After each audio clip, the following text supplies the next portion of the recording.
Please stand for the Pledge of Allegiance. I pledge allegiance to the flag of the United States of America and to the republic for which it stands, one nation, under God, indivisible, with liberty and justice for all. Morning DP, I'm Camila Ronquieto. I'm Sabrina Borgia. Today is January 15th, and in today's show we'll be talking about a local event that brought gardeners together to help preserve a historical treasure. We'll also be delving into the history of Haskell's Beach, where many Chumash landmarks, including oil trails, still remain.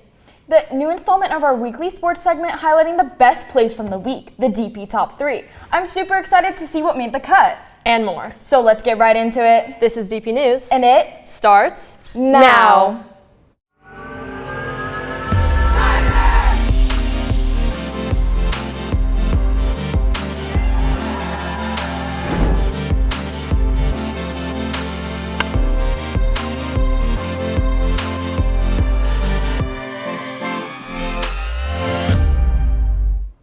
Listen up, DP, because we need your help. As we mentioned on Tuesday, our second video submission to the American Bankers Association's Lights Camera Save Challenge, made by DP News students Xenia Potter, Ethan Gardner, and Deb Wygo, is currently in the national stage of voting.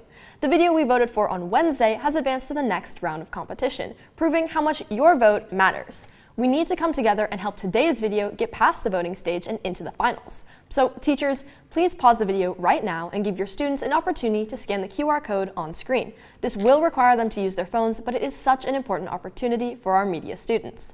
The QR code will take you to the ABA Instagram page. Voting is live through their Instagram story. Please open the story and tap through until you see the video titled Climbing the College Mountain and vote for it. Spread the word to your friends because this is a very important competition and there is a huge cash prize on the line. Now, much like how we're coming together to vote, I recently headed down to one of the most popular Santa Barbara spots and opened the door for strangers to come together and collaborate.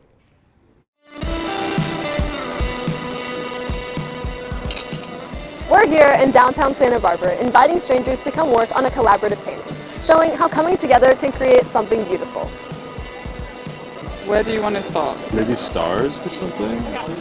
You know, we're of course a couple, and I feel like between us, it allows us to be more than the sum of our parts, kind of. Like, for example, I had no idea what I wanted to paint on this, but now I'm inspired to help out with some flowers. Within like the first few months of working here, I just realized how unique the community here is in Santa Barbara. It's just nice to have somebody to rely on. Like my buddy, Ocean, helps me work here every single day. Sorry, I'm giving this fish a mohawk right now. I was super focused. I try to navigate teamwork with an open mind, and leaving space for others' ideas can create something that you never thought was possible. Yep, that's the best I got. That's the best. I like it. It's perfect.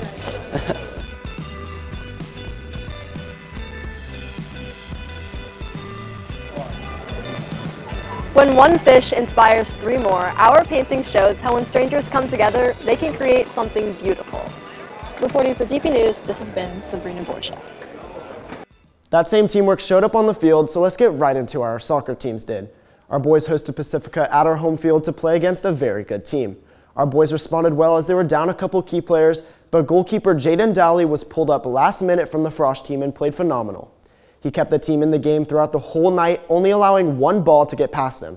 The rest of the team were able to keep it close throughout the night and had some chances to tie the game but couldn't pull it away, leaving the score 1-0. This puts their league record to 2-6 and their overall record to 6-8-13. Their next game will be against Santa Barbara tomorrow at SB's home field. The girls had a very exciting match where they headed away to Pacifica. Paige Farrow crossed the ball to Alina Seidel, who scored their one and only point. Brooklyn Hendricks played well on offense, firing several shots and crosses to provide pressure, but couldn't connect for a goal. The defense performed amazing as well, only allowing one goal from Pacifica to result in a tie game to 1-1. This puts their league record to 5-2-1 and their overall record to 10-3-3. Now from the field to the mat, let's check how our wrestling team did yesterday.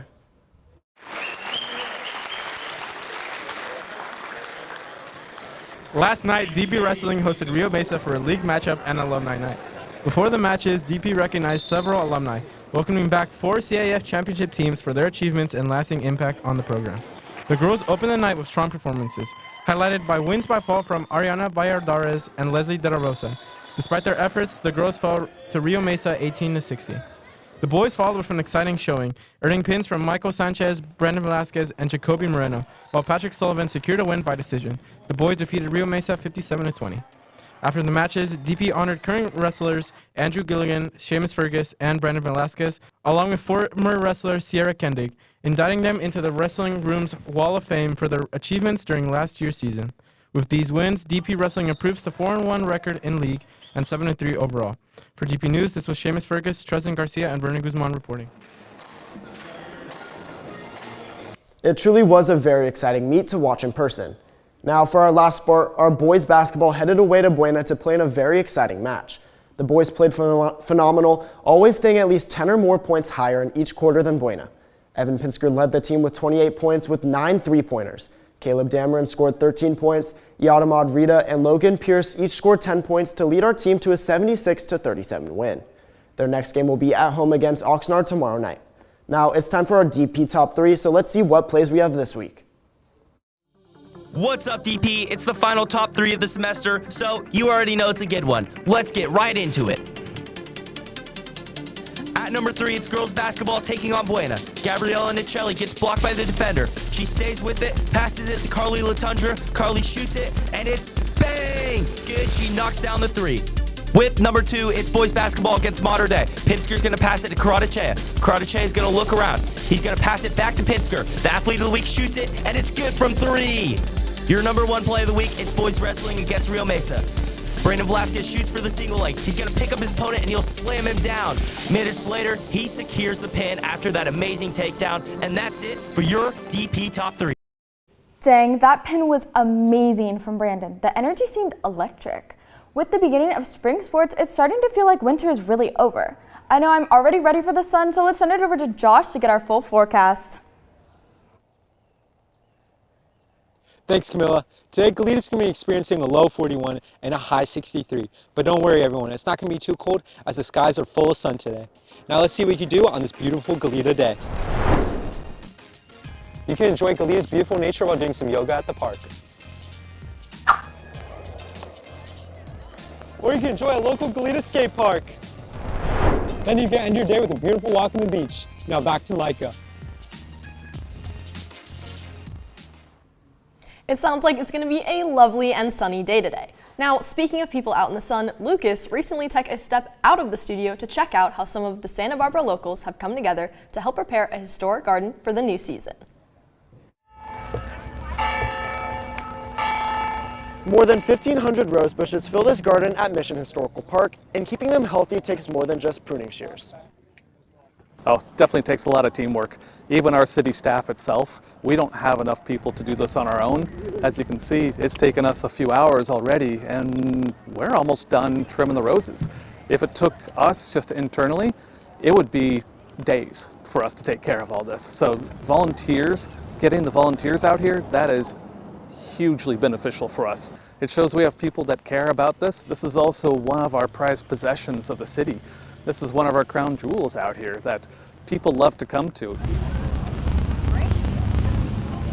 I believe the biggest impact is, besides bringing everybody together, that's first and foremost, it just makes everybody feel like they're a part of this and that this is their garden, this is your garden, this is your garden. We could not do this alone with just 10 or 20 people. So the over probably, I don't know how many we had today, at least 100 or 200, they're so crucial. So teamwork is number 1.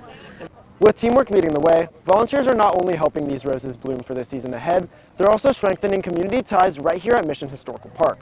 Organizers say no experience is needed, just a willingness to lend a hand. Reporting for DP News, this has been Lucas Abugazal. It's amazing to see what can happen when a community comes together, especially for the famous Rose Spring Bloom. From one community to another, Youth Muse organization is a place where you can volunteer to teach kids how to play an instrument, like a piano or a violin. They have a recital happening this Saturday at Live Oak Church at 3 p.m. Scan the QR code on screen now for more information. If you're not sure what's happening next semester or what your schedule is, let's send it over to Scotty to hear all about it. Good morning, this is Scotty G reporting from counseling. Right now in period 2, you should be receiving a copy of your term 3 schedule, which will be starting on Tuesday, January 20th. If you can please just check it over to make sure you're paying attention to all the classes that you will be having, as well as Your seminar class, which is period 9, all of you should have a period 9 schedule on your schedule. So please make sure you have that. Regarding students who are currently in winter sports, you may be seeing something called physical conditioning on your schedule. Before you get moved out of your winter sport, you need to be checked out, and so the physical conditioning class is there to make sure that you are checked out of that class before you start a spring sport. So your spring sport will not start until you are done and completed with your winter sport, and you will take care of that with your coaches, and then your counselor will make the official change. If you have a TA or academic mentor, please make sure you understand that you need to find a TA position, office aide position, or academic mentor. TAs and office aides are only for 11th and 12th graders who are in good standing academically and with attendance. So please make sure you work with your counselors on that. We will not be finding you a TA or academic mentor or office aide position. That is your job to find. As 11th and 12th graders, you are required to have a minimum of 3 classes. All freshmen must have at least 4 classes per term, and sophomores, you have the option of having 3 or 4 classes. If you have any questions or concerns about what's on your schedule, please contact your counselor via email. Your counselors will not be seeing you, so they'll be answering questions only via email. Thank you guys, and have a great day. Scotty G just told you some very important information, so I hope you listen closely. Now, on the topic of important things, Chargers, it is book returning time. Stop by the library today or tomorrow to drop off your first semester textbooks, novels, library books, and calculators. By checking your library account online, you can see exactly what items are checked out to you and when to return them. Make sure you're turning in those specific copies. My AP World textbook has been weighing down my backpack all semester, so I'm glad to know that now the information's in my brain and the book will go back on the shelf. Speaking of things coming to a close as the semester ends, let's send it over to Dev to check out what that means for the DP's theater company. Sabrina, if you're looking for something fun to do tomorrow, the theater company will be hosting their final performance at the EPAC at 7 p.m. The showcase will include solos, original choreography, duets, and more. Tickets are $10 general admission, $5 for students, and free with a gold card. The show lasts an hour long and everyone is welcome. Hope to see you there. From the work put on the stage to the work put on the field, let's talk about our sports today. We have 2 sports playing, so let's get right into it. First, our girls water polo, who are heading away to San Marcos at 3:30. Then our girls basketball is hosting the Oxnard Yellow Jackets in our home gym, so make sure to show up at 7 p.m. to support our team. That's all from me today, so let's head to our own Haskell's Beach and learn about some of the history behind it.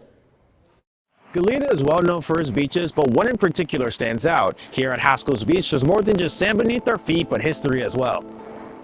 Haskell's Beach stands on the location of the Barbareno Chumash village of Hela Punite. On land, the native Chumash people lived there for more than 10,000 years before Spanish colonization and the establishment of the Santa Barbara Mission. All that time, just off the coast laid 106 million barrels of oil, only to be discovered in 1928 when the Elwood oil field was established. This oil field was attacked by the Japanese submarine I-17 in 1942 in what was the first Japanese attack on the American mainland during World War II. For thousands of years, Haskell's Beach has been an important landmark in Goleta's history. Reporting for DP News, I'm Carlo Malik Anderson. Hearing about our rich history and beautiful lands makes me feel grateful to live here. Now, Xenia is talking to us about something that is used constantly throughout schools and workplaces, AI.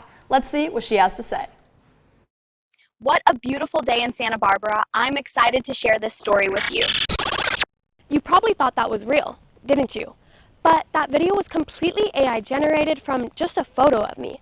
The advancements that AI has made in the past year have been revolutionary. AI's usage is rapidly increasing. According to a recent study, 52% of US adults now use AI large language models like ChatGPT. So for better or for worse, society is using it. Students, teachers, and businesses are all reshaping how they work due to AI. But how is that affecting our world as a whole? To start with, the environmental impacts are severe. Data centers use a lot of water for cooling. MIT estimates around 2 liters of water are needed per kilowatt of data center energy consumption. Plus, there are thousands of videos online right now that are created with the use of AI. Just like the clip that started off this one, artificial intelligence has the capability of fooling many people online. while artificial intelligence offers convenience, it can also reduce personal creativity by replacing critical thinking and taking away from individual problem solving. However, there are educational benefits of artificial intelligence. In many cases, students no longer need a tutor since they can ask AI questions and instantly receive guidance. As a result, the education system itself is changing, adapting to the growing role that AI plays in how students learn and access information. Overall, AI is changing our environment, education, and workplaces. Like it or not, it's growing as part of our future, and we'll continue learning how to live alongside it. Reporting for DP News, this has been Xenia Potter. It's crazy what AI has become in just a few years. Well, that's all for today, DP. But before we go, Sabrina, you know what everyone watching should do? What? They should check out our Instagram at DPNews805. They should. There's been a lot of good shows lately. I really enjoy watching your man on the streets. Everyone should definitely follow. Thanks, Camilla. But now that's really all for today, DP. So, thanks for watching.